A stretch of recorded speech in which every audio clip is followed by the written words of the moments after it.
Okie dokie. So I'm going to give you guys a quick overview on Google Keyword Planner. You can literally just do a search for it in your search browser, Google Keyword Planner.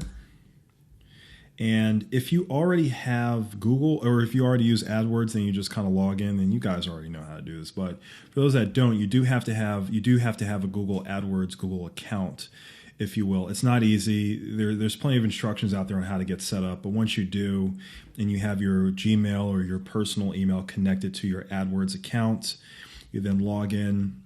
So I'm just going to go directly here. You can see it's taking a moment to log in my information, loading up my information.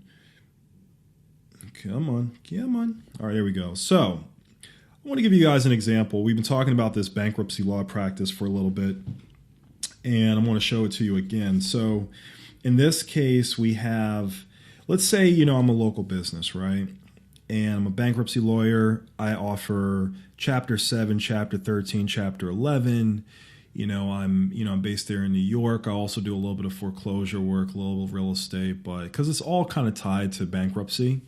So first thing I might do is I might just do a quick search for bankruptcy lawyer.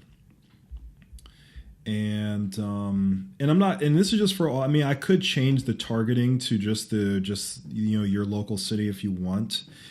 Sometimes I recommend it, but I kind of just like to leave it at United States just to get a feel for the actual full volume of searches. So I'll do that. I'll hit go. And then it breaks down the ideas into ad group ideas. You don't want that. We want keyword ideas.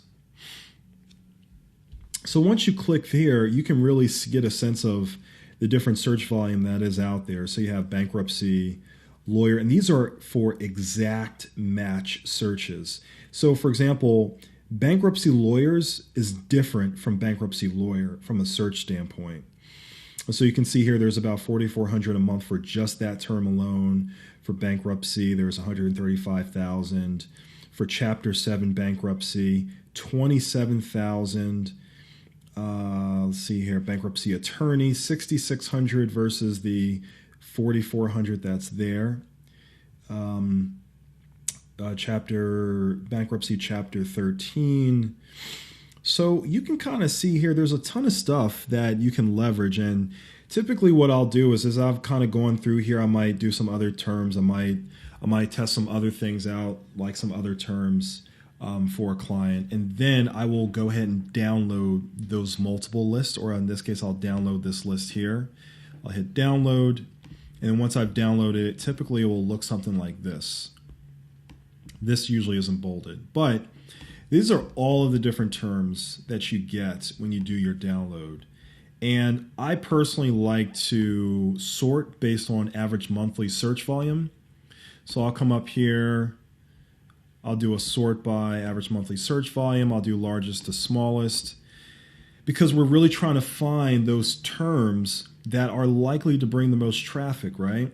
So if I offer Chapter 7, here's a great example. If I offer Chapter 7 bankruptcy, my title for my landing page in which I talk about Chapter 7 bankruptcy is not going to just say Chapter 7. It's going to say Chapter 7 bankruptcy. Why? Because Chapter 7 bankruptcy gets more searches than just Chapter 7. You see that there? So that's the kind of philosophy and the kind of thinking that you want to take advantage of. You see here, bankruptcy Chapter 7. If one is in front of the other, I wouldn't worry too much about that, but I'll go with the ones that are probably going to produce the most search volume. So you see here, Chapter 11 bankruptcy. Definitely want that one. If we're looking at bankruptcy lawyers, see how you have bankruptcy attorney?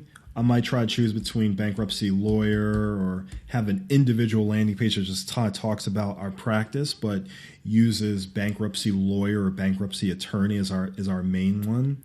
You have divorce lawyer versus divorce attorney. That one gets 8,100. So I'll just kind of scrub through this list, and I'll decide, all right, well, maybe there are some ideas that I can leverage, just from a pure content marketing standpoint, like if someone wants to know what is Chapter 7 bankruptcy, I might write an article on what is Chapter 7 bankruptcy. Literally this exact same thing, and I'll just go through here and I'll use this as a stomping ground to building out my landing pages. Sometimes if you want to be slick, if you're really local, you don't necessarily have to add Chapter 7 bankruptcy New York or Chapter 7 bankruptcy, Chapter 13 bankruptcy New York, but you can if you want to. It's really entirely up to you, but you don't have to per se. And so from that list, I just want to show you kind of what we did. Let's see here, affordable bankruptcy relief.com. So this is our client. And you can see sort of the philosophy, how we built out their services page. And yeah, I know that these show as that, but when you pull them up, at least they should show with the full, exactly. You have the title here, Chapter 7 Bankruptcy. And we just built out very simple landing pages for each one, and this helps from a search standpoint. So I just wanted to show you, just give you an overview of how to use Google Keyword Planner. It's very, very powerful, guys. I mean, you can the sky is the limit. You can do so many different searches, find so many different opportunities in here. You can look up divorce lawyer, if you're a pediatrician, let's say, or if you're an orthodontist, you can find other keywords that are critical. You can see here that helps generate some new ideas, child custody lawyers. If you're a pediatrician, I mean, the sky's the limit. So definitely utilize this tool as your primary tool for conducting keyword research from an on-page optimization perspective. And I can assure you this is going to make a difference for you guys in the long run. All right? Stay tuned.